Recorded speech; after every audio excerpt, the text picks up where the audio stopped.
Great morning to everyone dear friends. आज आप सभी सरप्राइज्ड होंगे कि सर ने आज सुबह सुबह मॉर्निंग टाइम पे वीडियो क्यों चढ़ाई है। So dear friends, I would like to give you one information because हमने आप टाइमिंग थोड़ी सी चेंज करी है वीडियोस अपलोड करने की। आज के बाद आपको आपकी वीडियो मॉर्निंग सुबह 5 बजे ही मिलेगी, क्योंकि आप अपने दिन की शुरुआत एक अच्छी लर्निंग के साथ कर पाएं।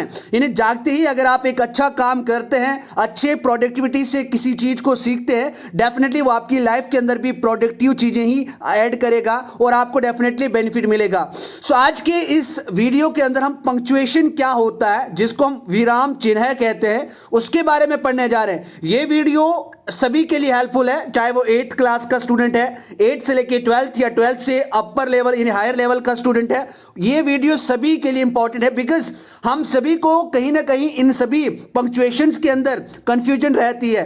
तो आज की इस वीडियो को शुरू करने से पहले डियर फ्रेंड्स, मैं आप सभी को एक ही बात कहूंगा। देखने में बहुत मिलता है कि हम किसी इंसान का पीछा करते हैं, अपने पढ़ाई को छोड़कर, अपने सपनों को छोड़कर हम किसी के लिए अपना टाइम निकालते हैं, उसको अपना टाइम देते हैं और फिर जाके लास्ट पे हमें दुख मिलता है। फिर हम जाके निराश होते हैं, ना तो हमारी कामयाबी हमें मिलती है, ना वो इंसान मिलता है। इसीलिए ज़िंदगी बहुत छोटी है, इसीलिए किसी इंसान का पीछा करने से कई गुना बेहतर है कि हम सब अपने सपनों को पूरा करें। सबसे पहले हम अपने सपनों का पीछा करें, उसके बाद दुनिया हमारा पीछा करेगी, क्योंकि करो कुछ ऐसा कि बनना चाहे हर कोई आपके जैसा। सो आज की वीडियो डियर फ्रेंड शुरू करते हैं। तो आज की वीडियो पंक्चुएशन के ऊपर है। सबसे पहले मैं आपको बता देता हूं पंक्चुएशन क्या होता है। आप सभी को पता है रिटन के अंदर ज़्यादातर ये इंग्लिश के अंदर यूज में आती है, लेकिन इसका मीनिंग क्यों यूज करते हैं। देखो यहाँ पे अगर मैं आप ओवरऑल व्यू एक बताऊं, एक जर्नल में समझाऊं, यानी मींस आपकी फीलिंग के साथ जब आप किसी सेंटेंस को स्पीक करते हैं तो कुछ सिंबल को भी हम यूज करते हैं, ताकि उन सिंबल्स, उन साइन या उन सिंबल्स को यूज करने के बाद हमारे सेंटेंस का थोड़ा सा मतलब चेंज हो जाता है, या बीच बीच में वो क्या करता है, रुकावट डालता है। अगर हम डिक्शनरी, ऑक्सफोर्ड डिक्शनरी के हिसाब से इसका पंक्चुएशन का मीनिंग देखें तो ऑक्सफोर्ड ये कहता है कि marks used for dividing writing into sentence and phrases, यानी ऐसे मार्क्स, ऐसे निशान जो क्या करते हैं, किसी सेंटेंस को डिवाइड करते हैं या फ्रेज को डिवाइड करते हैं, उनको लिए हम क्या यूज करते हैं, पंक्चुएशन मार्क्स का यूज करते हैं। इसका मतलब यह है कि जब भी हम किसी सेंटेंस को बताते हैं, उसके अंदर वो एक सेंस को क्रिएट करता है, एक क्लैरिटी देता है और किसी न किसी सेंटेंस के ऊपर स्ट्रेस डालता है। डियर फ्रेंड, जब भी हम बात करते हैं तो बात करते हैं हमारे किसी न वर्ड पर हम स्ट्रेस डालते हैं। स्पीक, यहां पे हम स्ट्रेस डाल रहे हैं के पे, उसके बाद रन, तो यहां पे देख रहे हैं आप, जब भी किसी वर्ड को स्पीक करते हैं, उस वर्ड को स्पीक करने के साथ हमें से के ऊपर स्ट्रेस डालना पड़ता है। इसका मतलब यह है कि हमें अपने इमोशंस और फीलिंग्स को भी उस सेंटेंस को स्पीक करते वक्त ऐड करना है। सो डियर फ्रेंड्स, पंक्चुएशन कुछ और नहीं है। अगर सिंपल सी भाषा में अगर मैं आपको समझाऊं, जब आप इमोशंस और अपनी फीलिंग्स को इकट्ठा यूज करते हैं किसी सेंटेंस को बताने में या बात करते वक्त, उसे हम क्या कहते हैं, पंक्चुएशन कहते हैं। यानी इमोशंस प्लस फीलिंग्स को बताने वाली सिंबल जितनी भी होती हैं वो हमारी क्या होती हैं, पंक्चुएशन होती हैं। आई होप कि आपको पंक्चुएशन समझ आ गई। जैसे हम फुल स्टॉप यूज करते हैं, कॉमास यूज करते हैं, क्वेश्चन मार्क्स यूज करते हैं, कॉलन होता है, सेमी कॉलन होता है, स्लैश होता है, एक्सक्लेमेशन होता है, क्वेश्चन मार्क होता है, तो ये सभी हम यूज करते हैं। इन सभी को हम क्या कहते हैं, पंक्चुएशन कहते हैं। ये क्या कर देता है, मीनिंग को चेंज कर देता है। जैसे आप बोलोगे राकेश, तो यहां पे आप पॉज ले रहे हो, उसके बाद आप कॉमा लगाओगे, राकेश कम हियर, प्लीज के बाद कॉमा लगते हैं, तो यहां पे एक सेंस को क्रिएट करता है, एक अच्छी तरीके से वर्ड को स्पीक करने में हमारे इमोशंस के साथ हमारी हेल्प करता है। यानी एक सिस्टम होता है सिंबल्स का, जो किसी, यानी अगर हम रिटन में कुछ लिख रहे हैं तो तब वो दो फ्रेजेस को अलग करता है। वो फ्रेजेस क्या होता है, मैंने आपको वीडियो के अंदर बताया था। यानी ग्रुप ऑफ वर्ड्स को हम फ्रेज कहते हैं, लेकिन शर्त यह है कि उसके अंदर एक सब्जेक्ट और एक वर्ब होना जरूरी है, तभी वो क्या बनेगा, तभी जाके वो एक फ्रेज बनेगा। अब एग्जाम्पल देखते हैं पंक्चुएशन का सही में मतलब क्या होता है, किस तरीके से हम इसकी एग्जाम्पल को अच्छे तरीके से समझे। देखो डियर फ्रेंड्स, आपके पास एग्जाम्पल नंबर 1 है कि Suraj says Sahil is tall, Suraj says Sahil is tall, तो ये एक राइट सेंटेंस है। देखो इसका मतलब है, सूरज ने कहा साहिल लंबा है, यानी जो साहिल को लड़का है वो क्या है, लंबा है। लेकिन अगर आप इस तरीके से इसको यूज करते, जिसके अंदर मैंने देखो इन्वर्टेड कॉमास यूज किए हैं, सूरज सेज साहिल इज टॉल, तो इसका मतलब है साहिल ने कहा सूरज लंबा है, सूरज, तो ये तो एक अलग सेंस आ गई। से साहिल, साहिल ने कहा इज टॉल। कौन लंबा है? सूरज लंबा है। तो ये क्या है? ये एक रॉन्ग प्रोनाउंसिएशन है, ये एक रॉन्ग उच्चारण है। इसीलिए आपको ये बात पता चलती है कि पंक्चुएशन हम किसी सेंटेंस के अंदर ज्यादातर लिखने के लिए यूज होता है, लेकिन ये इमोशंस और फीलिंग्स को बताने वाली ऐसी सिंबल्स होती हैं जो हमारी बात को एक सही तरीके से रखती हैं। मीन्स आपकी फीलिंग के साथ आप सेंटेंस को स्पीक करते हैं तो कुछ सिंबल्स हम यूज करते हैं, कभी पॉज देने के लिए, कभी स्ट्रेस देने के लिए, सेंस या क्लैरिटी को क्रिएट करने के लिए हम इनका यूज करते हैं। अब देखते हैं कुछ मेन, देखते हैं पंक्चुएशन, कौन कौन से मेन पंक्चुएशन है। जैसे फुल स्टॉप है, कॉमा है, क्वेश्चन मार्क, सेमी कॉलन, उसके बाद है colon, dash, hyphen, quotation marks, apostrophe, exclamation mark, slash, ellipsis mark. तो इन सभी का यूज वन बाय वन हम देखते हैं। सबसे पहले हम देखते हैं फुल स्टॉप का यूज हम कहां पे करते हैं। देखो, अगर इसको हिंदी के अंदर कहते हैं पूर्ण विराम। देखो सिंपल सी बात है, अगर फुल स्टॉप का अगर देखें कि फुल स्टॉप का यूज कहां पे करते हैं, ये जब हम किसी सेंटेंस के अंदर एक लंबा पास देते हैं, सपोज करो 2 सेकंड के लिए हम रुकते हैं, ज्यादा तो पास देते ही नहीं है। जैसे मैं बोलूंगा माय नेम इज राकेश, उसके बाद हम फुल स्टॉप लगाएंगे, यानी ये यहां पे लॉन्गेस्ट पास को शो करता है। जब भी हम फुल स्टॉप का यूज करते हैं, इसका प्रयोग हमेशा हम वाक्य के कहां पे करते हैं? सेंटेंस के एंड पे करते हैं। और शॉर्ट फॉर्म्स में यूज भी होता है, कभी कभी हम इसको शॉर्ट फॉर्म में भी यूज करते हैं। जैसे ML है M.L.A, तो यहां पे डॉट नहीं कहेंगे, इसको क्या कहते हैं? फुल स्टॉप, जिसको हिंदी में पूर्ण विराम कहते हैं। या शॉर्ट सेंटेंसेस को बनाने में भी ये काम में आता है, यानी जब टाइम पीरियड की बात हो उसके लिए हम किसका यूज करते हैं? फुल स्टॉप का यूज करते हैं। जैसे आई लाइक कॉफी, मैं कॉफी पसंद करता हूं, तो यहां पे एक सेंटेंस पूरा हो रहा है, एंड पे इसके आप क्या लगाएंगे? फुल स्टॉप लगाएंगे। इट शोज लॉन्गेस्ट पॉज, ये पीरियड के लिए यूज होता है। It also shows that the statement is complete, ये किसी स्टेटमेंट को कंप्लीट होना भी बताता है। या फिर आपकी एब्रिविएशन, जिसको हम फुल फॉर्म कहते हैं, उसके लिए भी हम इसका यूज करते हैं। I hope dear friends full stop का यूज आपको सही तरीके से समझ आ गया। उसके बाद बात करते हैं कॉमा की। देखो यहां पे कॉमा का मतलब होता है अल्प विराम। इसका मतलब क्या होता है? अल्प विराम। तो ये शॉर्टेस्ट पास देता है, यानी ये एक फ्रेज, शॉर्ट फ्रेज या शॉर्टेस्ट पास देने के लिए हम इसका यूज करते हैं। जैसे आप बोलोगे कम हियर, है ना, come here, please come here, तो आप प्लीज के बाद क्या लगाओगे? कॉमा लगाओगे।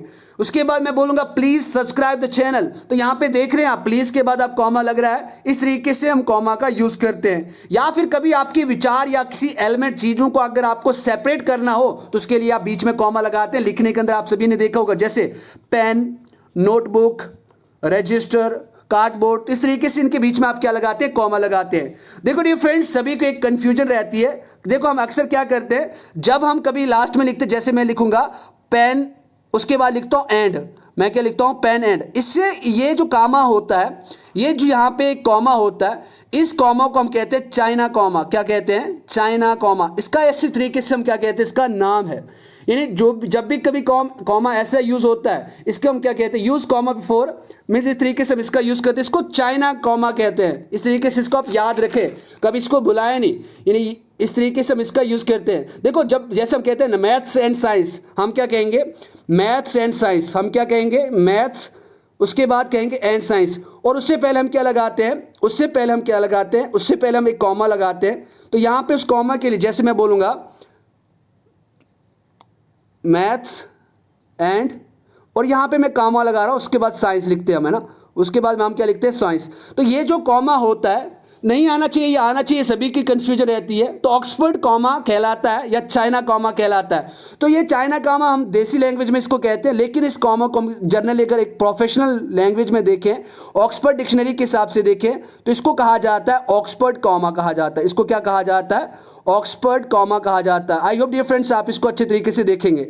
उसके बाद ये हमेशा नंबर्स, डेट्स या सैल्यूटेशंस को बताने के लिए हम इसका यूज करते हैं। ये हमेशा कोऑर्डिनेटिंग कंजक्शन से पहले ही यूज होता है। देखो कोऑर्डिनेटिंग कंजक्शन क्या होता है? जो दो सेंटेंस को ज्वाइन करता है, जैसे बट आ गया, एंड आ गया, आल दो आ गया, इस तरीके से जो सेंटेंस दो सेंटेंस को लिंक करता है उससे हम कोऑर्डिनेटिंग कंजक्शन कहते हैं। और इंडिपेंडेंट क्लास क्या होता है? जिसका पूरा मतलब निकलता है, किसी सेंटेंस का, किसी फ्रेज का पूरा मतलब निकलता है, उसको इंडिपेंडेंट क्लास कहते हैं। और डिपेंडेंट क्लास का मतलब इसमें हम कुछ और एडिशन करते हैं, ये डिपेंड रहता है, जो हमें पूरा मतलब नहीं देता है उससे हम क्या कहते हैं? इंडिपेंडेंट क्लॉज, यानी डिपेंडेंट क्लॉज कहते हैं। तो ये मैंने आपको पढ़ाया था।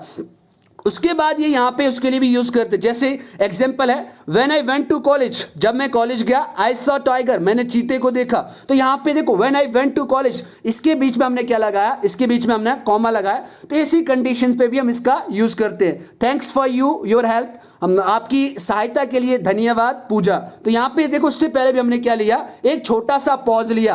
अगर आप फुल स्टॉप के अंदर 2 सेकंड का पॉज लेते हो तो कॉमा के अंदर आपको 1 सेकंड का पॉज लेना है। उसके बाद डिफरेंट बात करते हैं, क्वेश्चन मार्क की बात करते हैं। कहां पे हम क्वेश्चन मार्क का यूज करते हैं, जिसको हम प्रश्न चिन्ह भी कहते हैं। ये हमेशा क्वेश्चन को बताता है, यानी प्रश्न पूछना बताता है, इंटरोगेशन बताता है। हमेशा ये क्वेश्चन के लिए यूज होता है, ये भी आपको पता है। और ये हमेशा सेंटेंस के एंड पे ही यूज होता है, जैसे व्हाट इज योर नेम, आपका नाम क्या है, मैं कम इन मैडम, इस तरीके से भी आप यूज करते हैं। ज्यादातर स्कूल के बच्चों को एक्सपीरियंस रहता है ये। व्हाट आर यू डूइंग, आप कर क्या रहे हो। तो यहाँ पे आपको समझ आ रही है, यहाँ पे हमेशा हमें प्रश्नवाचक की एक सेंस मिल रही है, इसीलिए हम इसका यूज करते हैं। इस तरीके से हम इसका क्या करते हैं, एक अच्छे तरीके से यूज करते हैं क्वेश्चन मार्क का। उसके बाद आप बोलोगे where are you going, what are you doing, what are you eating, what are you writing, what are you listening. इस तरीके से आप इनका यूज करते हैं। उसके बाद सेमी कॉलन, जिसको कहते हैं अर्ध विराम, इसको क्या कहते हैं, सेमी कॉलन को कहते हैं अर्ध विराम।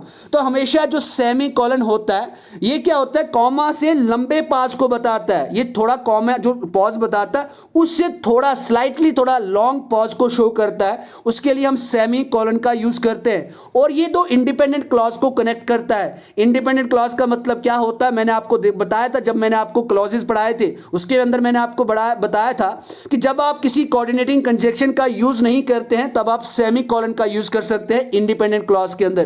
तो इसीलिए ये इंडिपेंडेंट क्लॉज को भी क्या करता है, कनेक्ट करता है। एग्जांपल देखते हैं, some students learn English grammar, कुछ स्टूडेंट इंग्लिश ग्रामर सीख रहे हैं, और अदर लर्न फ्रेंच, और कुछ क्या सीख रहे हैं, फ्रेंच सीख रहे हैं। तो देखो यहाँ पे मैंने एंड नहीं यूज किया, कोऑर्डिनेटिंग कंजंक्शन एंड या और कोई कंजंक्शन यूज नहीं किया, यहाँ पे मैंने सेमीकोलन को बताया। उसके बाद Suraj is poor yet he is honest, Suraj क्या एक गरीब है लेकिन इसके बावजूद भी वो एक ईमानदार है। आपको भी पता होना चाहिए कि सूरज सर जो आपके हैं, जिनका नाम राकेश भी है, तो वो एक ईमानदार है। आज ये प्रूव भी कर दिया मैंने यहाँ पे चलो मजाक भी करना अच्छा होता है। उसके बाद बात करते हैं कॉलन की, बात करते हैं। देखो कॉलन को हिंदी में कहते हैं अपूर्ण विराम।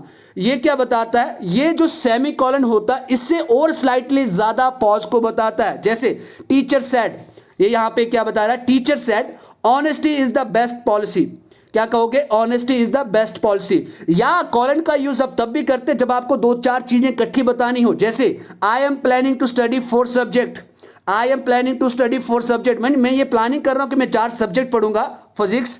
यहाँ पे देखो सब्जेक्ट के बाद आपने यहाँ पे क्या यूज किया, कॉलन यूज किया। कॉलन यानी 2 डॉट, यानी वर्टिकल में जब आप 2 डॉट यूज करते हैं, physics, chemistry, Hindi and mathematics, तो इस तरीके से भी इसका यूज करते हैं। देखो मैं आपको एक बार फिर से बता दें, तो ये जो कॉमा आप यूज कर रहे हैं इसको क्या कहते हैं, ऑक्सफोर्ड। इसको क्या कहते हैं, ऑक्सफोर्ड कॉमा कहते हैं। इसके क्या कहते हैं, ऑक्सफोर्ड कॉमा कहते हैं। अच्छे से इसको लिख ले, जैसे maths and science, Hindi and mathematics, तो इस कॉमे को क्या कहते हैं, ऑक्सफोर्ड क्या कहते हैं, ऑक्सफोर्ड कॉमा कहते हैं। इसको क्या कहते हैं, ऑक्सफोर्ड कॉमा कहते हैं। इसको आप अच्छे तरीके से लिख ले एक बार, ताकि आपका ये कंसेप्ट सही तरीके से क्लियर हो जाए।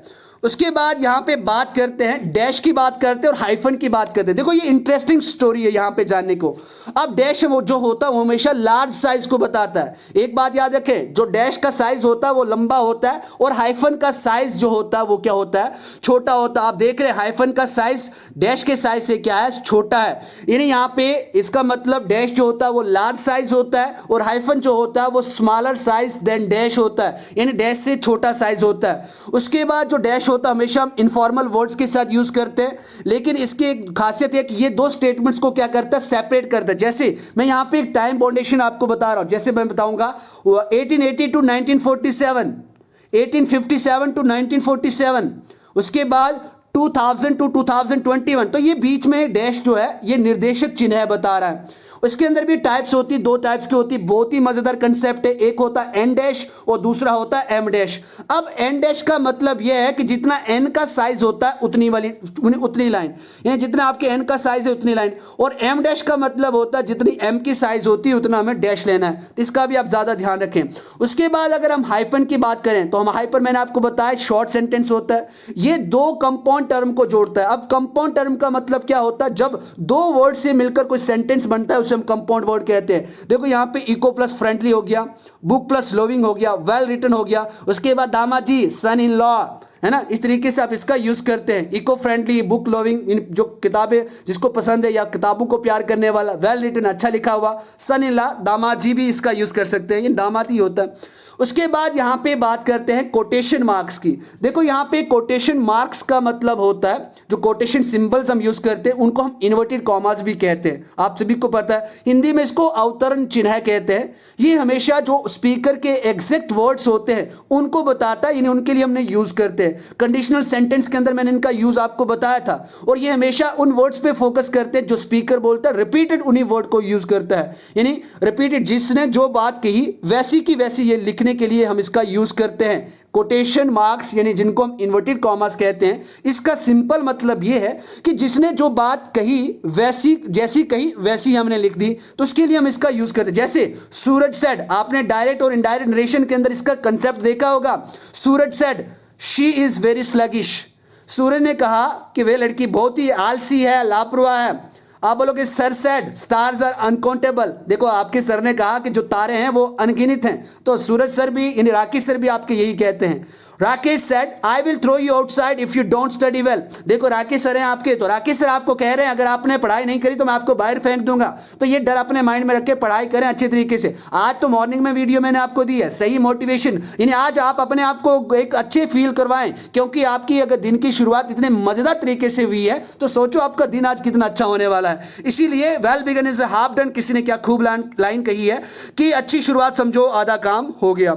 उसके बाद बात करते हैं भाई एब्स्ट्रॉफी की बात करते हैं, जिसको हम कहते हैं लोप। तो यहाँ पे मेरा लोप नहीं है या आपका लोप नहीं है, यानी ये लोप किसी का नहीं है, इसको आप मिटा ही दें। लोप या संबंध चिन्ह है, जो दो संबंध को बताता है, जो दो चिन्ह को बताता है, जो रिलेशन को शो करता है। ये पॉजिटिव केस के लिए हम यूज करते हैं। जैसे अब आपको बताएंगे सर पॉजिटिव केस हो क्या होता है, जैसे हम यूज करते हैं माई यूज करते हैं, इस तरीके से हम इसका यूज करें। और ये कॉन्ट्रैक्टेड फॉर्म्स के लिए आप यूज करते हैं, जैसे ना द गर्ल्स पर्सेस, या आप बोलोगे ये एक लड़की के पर्स की बात नहीं कर रहा मैं, यानी कई लड़कियों के पर्स। अगर मैं एक लड़की के पर्स की बात करता तो मैं कहता द गर्ल्स पर्स कहता, पर्सेस नहीं कहता। द गर्ल्स पर्स का मतलब एक लड़की का पर्स। उसके बाद शॉर्ट फॉर्म यानी कंट्राडिक्टेड फॉर्म के लिए भी आप इसका यूज करते हैं। आई हैव का आई हैव यूज करते हैं, आरंट यूज करते हैं, इजंट यूज करते हैं, डजंट यूज करते हैं, डिडंट यूज करते हैं, डोंट यूज करते हैं। उसके बाद यहाँ पे ये है शुडंट, इसको भी आप लिख लें, SHOU शॉर्ट फॉर्म में, इसको बनाने के लिए हम इसका यूज करते हैं। तो इस तरीके से इसका यूज करते हैं। दैट्स योर चैनल, देखो आप सभी को इस चैनल को सपोर्ट करनी है बिकॉज दैट्स योर चैनल। तो यहाँ पे देखिए हमने शॉर्ट फॉर्म को बनाने के लिए भी इसका यूज किया। और एक बात दूसरी रखें, ये हमेशा ऑनरशिप को बताता है, हमेशा ये क्या बताता है, ऑनरशिप को बताता है। इस तरीके से इसका यूज करें। जैसे मैं आपको बोलूंगा do you agree with the saying all's fair in love and war, कि हर कुछ चलता है प्यार और जंग में सब चलता है यार। Do you agree with the saying all's fair in love and war. तो इस तरीके के सेंटेंस के लिए जैसे ऑल के साथ हमने यूज किया, क्या अगर ऑल के साथ हमने एब्स्ट्रॉफी एस यूज किया, ऑल्स, ऑल्स क्या बोलोगे, फेयर, फेयर का मतलब होता है ठीक, all's fair in love and war, यानी जंग में सब चलता है यार। ये डायलॉग भी आप अच्छे तरीके से याद कर दें। उसके बाद बात करते हैं एक्सक्लेमेशन मार्क की, जिसको संबंध बोधक वाचक भी कहते हैं या आश्चर्य सूचक चिन्ह कहते हैं। यानी ये हमेशा सडन फीलिंग्स या एम्फेसिस यानी बलपूर्वक सेंटेंसेस को बताने के लिए इनका यूज करते हैं। जैसे ah oh well done, bravo, hurrah, wow, oh my God, oh gosh. इस तरीके के सेंटेंस को या इस तरीके की जो फीलिंग्स हम यूज करते हैं, क्या फीलिंग्स देखो दो प्रकार की हो सकती है, वो खुशी में भी हो सकती है। यानी इसका मतलब एक्सक्लेमेशन का मतलब होता है, अगर इसको अगर देसी भाषा में समझें तो हैरानी। देसी भाषा में अगर इसको आप समझें तो इसका मतलब क्या है, हैरानी होना। और हैरानी आप खुशी से भी हो सकते हैं, यानी खुशी में भी हो सकते हैं, और उसके बाद आप दुख में भी आप हैरान हो सकते हैं। यानी जो हैरानी खुशी की भी होती है, दुख की भी होती है। यानी ये शो क्या करता है, एक ऑल्टरी शो करता है, एक एम्फेसिस शो करता है, जिसके अंदर हमारी फीलिंग्स होती है। और फीलिंग्स दुख वाली भी होती है, सुख वाली भी होती है। जैसे वाओ, ये खुशी वाली फीलिंग है। I got flying colour in examination, यानी मेरे एग्जामिनेशन के अंदर अच्छे मार्क्स आए। फ्लाइंग कलर का मतलब होता है अच्छे अंकों के साथ पास हो गया। या आप ऐसे भी कह सकते हो I have passed with flying colour, इस तरीके से भी आप सेंटेंस को कह सकते हो। तो I hope dear friends exclamation का यूज़ क्या होता है वो भी मैंने आपको बता दिया। उसके बाद यहाँ पे और कुछ बात करते हैं, और ऐसे सिंबल्स की बात करते हैं, मार्क्स की बात करते हैं जो हम इंग्लिश के अंदर यूज़ करते हैं। देखो आप सभी ने स्लैश यूज़ किया है। अब स्लैश का यूज़ हमेशा क्या करते हैं, ये लेटर्स को सेपरेट करता है या नंबर्स को सेपरेट करता है। उसके बाद एलिप्सिस मार्क, यानी ये डॉट डॉट डॉट जो होते हैं इनको एलिप्सिस मार्क कहा जाता है। ये जब किसी को इरादे से हम किसी वर्ड्स को हम छोड़ देते हैं ना, जब लिख रहे हैं उसके बाद डॉट डॉट डॉट दे देते हैं, यानी इंटेंशनली जब किसी को वर्ड को हम छोड़ देते हैं एक के बाद दूसरे को या एक से ज़्यादा वर्ड्स को, उसके लिए हम इन एलिप्सिस मार्क का यूज़ करते हैं। उसके बाद यहाँ पे एट द रेट जो देख रहे हैं इसका मतलब होता है एट सिंग। इसका मतलब क्या होता है, एट सिंग। इसको एट द रेट नहीं पढ़ते, एट सिंग पढ़ते हैं। ये हमेशा ईमेल एड्रेस के लिए हम इसका यूज़ करते हैं, www डॉट, या मैं बोलूँगा सूरज या राकेश कुमार @gmail.com। तो ये एट द रेट को हम एट सिंग पढ़ते हैं। उसके बाद राउंड ब्रैकेट्स आपने देखा होगा, इनका यूज़ करते हैं, स्मॉल ब्रैकेट्स भी इनको कहते हैं। ये एक्स्ट्रा इन्फॉर्मेशन को ऐड करने के लिए हम किसी सेंटेंस के अंदर डाल सकते हैं। डियर फ्रेंड्स, आई होप कि आज आपका वीडियो बहुत ही मज़ेदार तरीके से रहा था। आज आपने स्लाइड का पैटर्न भी चेंज देखा। सो स्टे हैप्पी, बट आप वीडियो को जरूर शेयर करें। Let's learn English together. आओ मिलकर इंग्लिश सीखते हैं, एक दूसरे की हेल्प करके सीखते हैं। और डियर फ्रेंड्स, अगर आप कुछ देना चाहते हैं मुझे, बस यही दे। मैं आपको लाइव क्लासेस के अंदर, ऑनलाइन क्लासेस के अंदर भी यही कहता हूं कि अपने 10 से 15 मिनट किसी दूसरे को पढ़ाने के लिए दे, ताकि वो भी आप के वजह से सीख पाए और आपकी भी अच्छी तरीके से रिवीजन हो पाए। और मैं आपको बस यही बात कहूँगा, मेरी वीडियोस जो देखते हैं उसके बाद आप रिवाइज भी करें। वीडियोस तक सीमित नहीं रहें, आप इनके ऊपर रिवीजन करें और ये प्रैक्टिस करें। अगर आपको टीचर हैं स्कूल के अंदर, तो आप स्पोकन कोर्स के ऊपर जाएं, वहाँ पे वीडियोस को देखें। हर एक वीडियोस को अच्छे से देखने के बाद नोट्स बना के आप ज़रूर स्कूल के अंदर वो टेक्निक्स शेयर करें, ताकि हमारे अच्छे विद्यार्थी और अच्छे तरीके से इंग्लिश को स्पीक कर पाएं। So thank you very much for your support. और अगर अभी तक आपने इस चैनल को सब्सक्राइब नहीं करा है तो प्लीज़ एक बार तो सब्सक्राइब बनता है और शेयर भी बनता है। जितने भी आपके पास व्हाट्सएप ग्रुप है, एक बार शेयर कर दे यार, ताकि मुझे भी एक अच्छा मोटिवेशन मिलता है और मैं भी अगली वीडियो को और अच्छी तरीके से प्रेजेंट या बनाने में अपना 110% योग देता हूं। देखो आज मैंने आप सभी के लिए मॉर्निंग 5 बजे वीडियो बनाई है कि आपकी दिन की शुरुआत इतने अच्छे तरीके से, मोटिवेशन से, एक अच्छी लर्निंग से हो, ताकि आपका दिन पूरा अच्छा निकले। क्योंकि well begun is half done, मैंने पहले भी यूज किया है कि अच्छी शुरुआत समझो आधा काम हो गया। तो आज बिल्कुल भी कोताही ना करें, शेयर करें, लाइक करें और जरूर फीडबैक दें। अगर आप डिसलाइक करते हैं तो मैं हर एक वीडियो के अंदर बताता हूं, उसका भी रीजन आप बता दें, ताकि अगली वीडियो के अंदर इंप्रूवमेंट के साथ आए। So thank you very much, have a good one ahead, enjoy your life, but stay safe and share with others.